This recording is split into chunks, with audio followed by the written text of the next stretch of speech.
దేవునికి స్తోత్రములు. మీ అందరికీ నా వందనములు. ఈరోజు దేవుని వాగ్దానము, నేను మిమ్మును మనుషులను పట్టు జాలరులుగా చేసేదను. మార్కు సువార్త 1:17 లోకరక్షకుడైన మన యేసయ్య నేను మిమ్మల్ని మనుషులను పట్టు జాలరులుగా చేసేదను అని మనతో సెలవిస్తున్నారు. కాలము సంపూర్ణమై ఉన్నది, దేవుని రాజ్యము సమీపించి ఉన్నది. మారు మనసు పొంది సువార్తను నమ్ముడని మన అందరితో చెప్పుచు దేవుని సువార్త సమస్త లోకానికి వెళ్ళి ప్రకటించండి.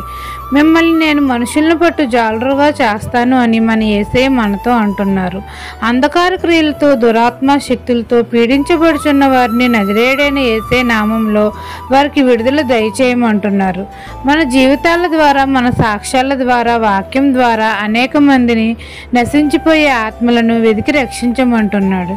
చీకట్లో ఉన్న వారిని వెలుగులోనికి, అగ్నిలో నుండి లాగినట్లు నశించిపోతున్న ఆత్మలను లాగమంటున్నాడు. సర్వలోకానికి వెళ్ళి సిలువను కూర్చుని సువార్తను ప్రకటించాలి అని మన దేవుడు మనతో సెలవిస్తున్నారు. దేవుని చిత్తాన్ని నెరవేర్చిన వారిగా మనం ఉండాలి. అప్పుడు తండ్రి మనల్ని మనుషులను పట్టు జాలులుగా చేస్తాడు.